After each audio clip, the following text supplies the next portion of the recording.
Hey guys, आप देख रहे हैं टेक्निकल शांतनु चैनल। आज हम बात करने वाले हैं कि नेशनल अप्रेंटिसशिप ट्रेनिंग स्कीम की जो नेट्स का पोर्टल में रजिस्ट्रेशन फुल रजिस्ट्रेशन कैसे कर सकते हो, वो आज हम इस वीडियो में दिखाएंगे। वीडियो को पूरा देखिए तो आपको पता लग जाएगा और एक एक चीज़ को हम इस वीडियो में डिस्कस करेंगे। तो चैनल को देखते रहिए, चैनल को सब्सक्राइब करके बेल आइकन को भी प्रेस कर दीजिएगा ताकि इस तरह की वीडियो की अपडेट आपको मिलता रहे। तो चलिए आगे बढ़ते हैं। कंप्यूटर की स्क्रीन पे गूगल पे जाके नेट सर्च किया और यहाँ पे नेशनल अप्रेंटिसशिप ट्रेनिंग का जो वेबसाइट है MHRD-NETS.gov.in इसमें आ गया। अगर आप रजिस्ट्रेशन नहीं किए तो यहाँ पे आपको रजिस्टर करने के लिए रजिस्टर हेयर पे क्लिक करना है और उसके बाद इस पेज में आ जाना है।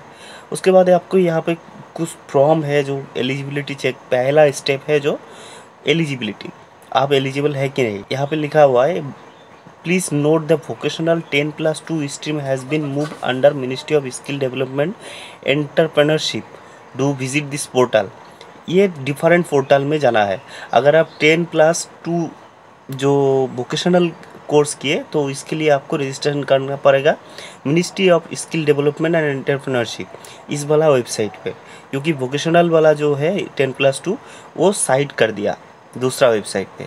और अगर आप सैंडविच स्टूडेंट है, मतलब सैंडविच स्टूडेंट जैसा कि आप किसी टाइम के लिए ट्रेनिंग लेना चाहते हैं कि आपका वोकेशनल किया हुआ है या आप शॉर्ट टाइम पॉलिटेक्निक किए, जैसे कि 1 साल का उसका कोर्स होता है, उन लोगों के लिए डायरेक्ट इंस्टीट्यूट से भेजा जाता है, उसे सैंडविच स्टूडेंट कहा जाता है। तो इसीलिए वो डिफरेंट वेबसाइट में होता है। तो यहाँ पे जैसे कि एलिजिबिलिटी चेक पे यहाँ पे आपको पहले I am a student select करना पड़ेगा। उसके बाद as a permanent resident of आपका कौन सा स्टेट है उस स्टेट को आपको सिलेक्ट करना पड़ेगा। उसके बाद नेक्स्ट स्टेप है आई हैव कंप्लीट। यहाँ पे आई एम डूइंग करने से नहीं होगा। जो लोग पास आउट होगा इस साल में 2021 में पास आउट होगा उन लोगों के लिए नहीं है। जो 2020 में पास आउट हो गया उन लोगों के लिए है। तो इसमें आई हैव कंप्लीट करना पड़ेगा एंड डिप्लोमा इंजीनियरिंग का जो भी इंजीनियरिंग किए हो, उसके बाद आपको ईयर सेलेक्ट करना पड़ता है। और नीचे जो है apprenticeship program, have you undertaken previous training as per the apprenticeship program. अगर आप कोई भी एक्सपीरियंस्ड बंदा हो तो आपके लिए ये अप्रेंटिसशिप नहीं है, क्योंकि अगर आप एक्सपीरियंस हो ही जाते तो एक अप्रेंटिसशिप करने का कोई फ़ायदा ही नहीं है। ओके, ये दोनों नो कर देना है यहाँ पे। उसके बाद यहाँ पे कांग्रेस आप एलिजिबल हो। उसके बाद आपको ईमेल आईडी यहाँ पे वेरीफाई करना है। जैसे कि आपको ईमेल आईडी चाहिए, फ़ोन नंबर चाहिए जो खुली हुई है, आपको OTP आएगा और वेरिफिकेशन भी करना पड़ेगा। और तो यहाँ पे जैसे कि मेरा ईमेल आईडी का जो OTP आ गया और यहाँ पे 1 टाइम पासवर्ड को वेरीफाई कर देंगे। उसके बाद आपको सेकंड स्टेप है मोबाइल नंबर। आपका मोबाइल नंबर भी यहाँ पे OTP वेरिफिकेशन करना पड़ता है। जैसे कि यहाँ पे OTP का मोबाइल पे OTP आ जाता है और उसके बाद वेरीफाई कर देना है। उसके बाद आपको डालना पड़ता है यहाँ पे नेम, आपका जो नेम है फुल नेम यहाँ पे डालना पड़ता है और सेटअप एक पासवर्ड, आपको एक पासवर्ड देना पड़ता है और उसके बाद उसको कंफर्म करना पड़ता है कि हाँ ये पासवर्ड मेरा ही है, मैं नहीं डाला इसीलिए कंफर्म के लिए ये पासवर्ड मांगता है। तो यहाँ पे जैसे कि मैंने यहाँ पे पासवर्ड डाल दूंगा। यार पासवर्ड सबसे इम्पॉर्टेंट चीज़ है, पासवर्ड आपको 8 कैरेक्टर की होनी चाहिए और उसमें अल्फ़ाबेटिकल कैरेक्टर सब कुछ मिला जुला होना चाहिए। जैसे कि एक ए बड़ा होना चाहिए, ए छोटा होना चाहिए और एक कोई स्पेशल कैरेक्टर देना चाहिए, जैसे कि @ दे सकते हैं। उसके बाद यहाँ पे सेव एंड कंटिन्यू करके नेक्स्ट पेज पे आ जाएंगे। यहाँ पे क्या मांग रहा है कि जैसे क्या क्या डॉक्यूमेंट्स चाहिए, यहाँ पे इस पेज में आपको बता दिया है। जैसे कि आपका डॉक्यूमेंट्स इन्फॉर्मेशन रिकॉर्ड, जैसे कि आपका क्वालिफिकेशन सर्टिफिकेट हो, आपका डॉक्यूमेंट्स नंबर हो, ये सब आपको ज़रूरत पड़ता है। तो उसको सेव करके कंटिन्यू करके यहाँ पे अपलोड करेंगे। यहाँ पे ऑटोमेटिकली यहाँ पे जो नाम आप डाले आपका नाम आ जाता है। उसके बाद आपको डालना है यहाँ पे फादर नेम, मदर नेम और date of birth, Aadhaar number. जैसे मैंने यहाँ पे सारी फॉर्म फिलअप कर दूंगा। बैंक का इन्फॉर्मेशन जो है बैंक को भी यहाँ पे सेव कर दूंगा। उसके बाद फादर नेम डाल देंगे, यहाँ पे मदर नेम डालना पड़ता है और डेट ऑफ बर्थ भी यहाँ पे सिलेक्ट करके देना पड़ता है। अगर आप इस वेबसाइट पे अगर फॉर्म फिलअप करने के टाइम पे कुछ भी अगर गलत किए तो आपका रजिस्ट्रेशन नंबर नहीं आता है, इसीलिए सब कुछ सही सही करना पड़ता है। जैसे कि यहाँ पे इसका present address and communication address, जैसे कि आप किसी एड्रेस पे रहते हो और आपका घर दूसरी जगह पे है तो वो डिफरेंट करना पड़ता है। Present address and permanent address अगर सेम होगा तो सेम एज कर दीजिएगा। जैसे कि यहाँ पे मैंने फ़ोटो से मोबाइल से फ़ोटो खींच के इसको पहले ठीक ठाक काट कर लेंगे, पिकासा सॉफ्टवेयर से काट कर लिया। और जैसे कि फ़ोटो का भी फ़ोटो खींच के यहाँ पे पिकासा से भी इस रेंज पे काट कर लेंगे। और इस फाइल साइज़ जैसे 1 MB के अंदर होना चाहिए कि 500 KB के अंदर। और उसके बाद इसको हम PDF बना लेंगे। जैसे कि पेंट सॉफ्टवेयर है जो अगर कंप्यूटर से कर सकते हैं तो कंप्यूटर से कर रहे तो अब कंप्यूटर में direct as a PDF save कर सकते हैं। तो यहाँ पे PDF अपलोड करना पड़ता है।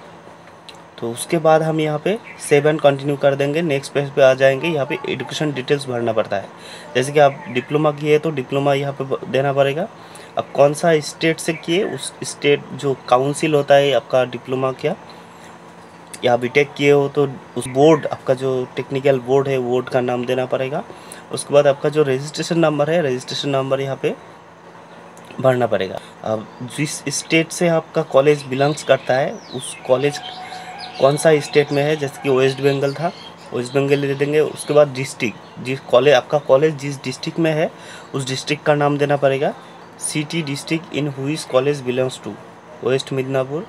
उसके बाद यहाँ पे name of the college Asansol polytechnic, यहाँ पे कॉलेज का नेम दे दिया।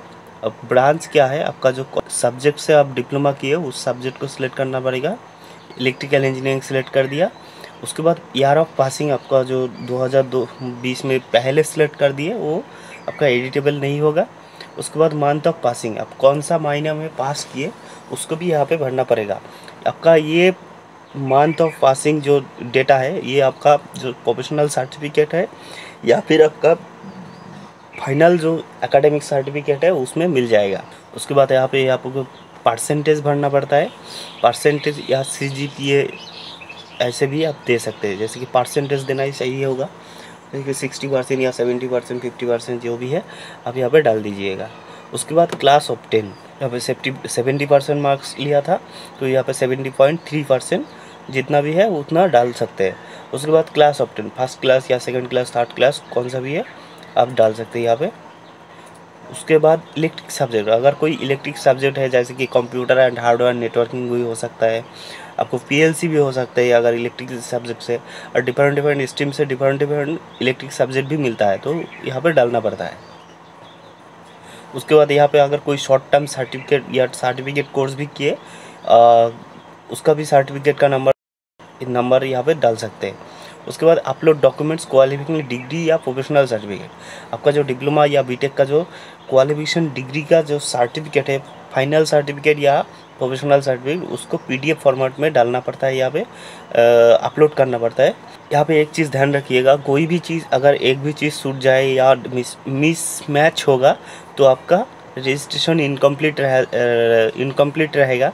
आपको रजिस्ट्रेशन ID नंबर नहीं दिया जाएगा। आपका जो अकाउंट है इसको अप्रूव भी नहीं किया जाएगा।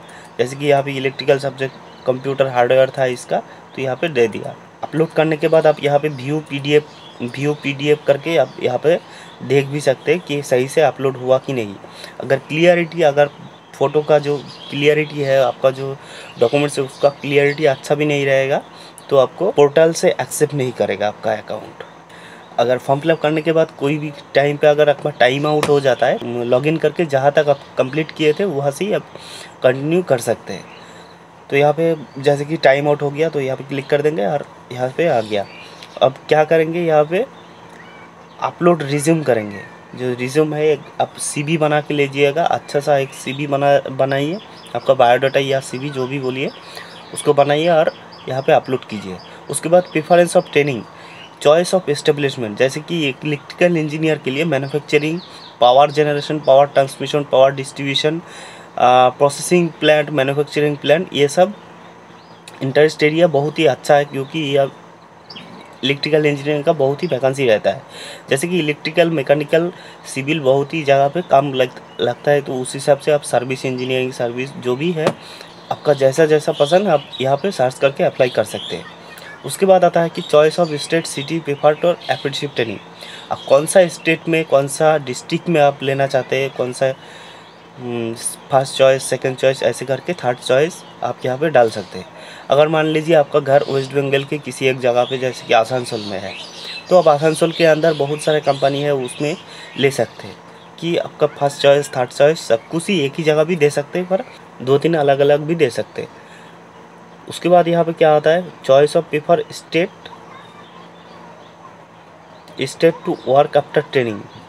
Choice of preferred state to work after training.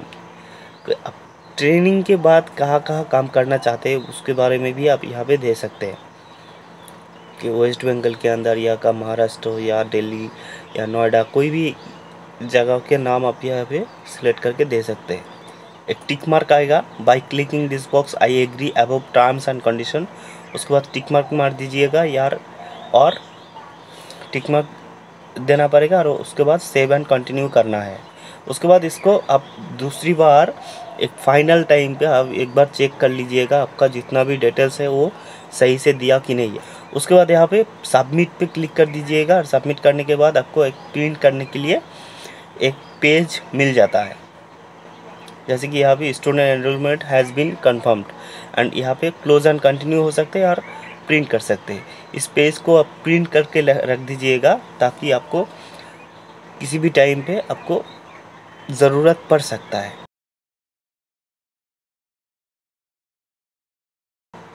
जैसे कि यहाँ पे क्लोज एंड कंटिन्यू कर देंगे।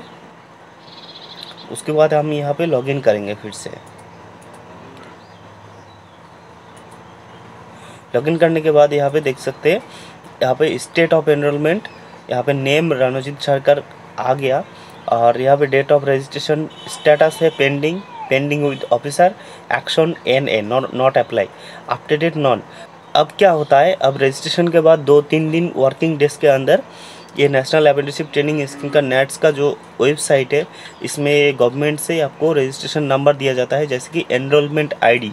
आपका पहले जो एनरोलमेंट ID नाम के पहले जो नेम के पहले एनरोलमेंट ID आ जाता है, और आपका प्रोफाइल सक्सेसफुली एक्सेप्टेबल हो जाता है। उसके बाद आप किसी भी कंपनी में आप अप्लाई कर सकते हैं, कंपनी को सर्च करके यहाँ पे अप्लाई कर सकते हैं। पर यहाँ पे कुछ टाइम पे हो जाता है कि यहाँ पे एक्सेप्ट ही नहीं होता है, ऐसे पड़ा रहता है कि आपका स्टेटस यहाँ पे कुछ नहीं दिखाता है, यहाँ पर पेंडिंग रहते हैं, स्टेटस पेंडिंग रहते हैं, आपका प्रोफाइल अप्रूव नहीं होता है, एनरोलमेंट ID नहीं आता है। उसके बारे में नेक्स्ट वीडियो में बात करेंगे, तो चैनल को सब्सक्राइब करके बेल आइकन को प्रेस कर दीजिएगा, और उस वीडियो का लिंक मैंने इस वीडियो के नीचे भी दे दूँगा। तो चलिए बाय बाय, आज के लिए इतना ही, चलिए बाय बाय।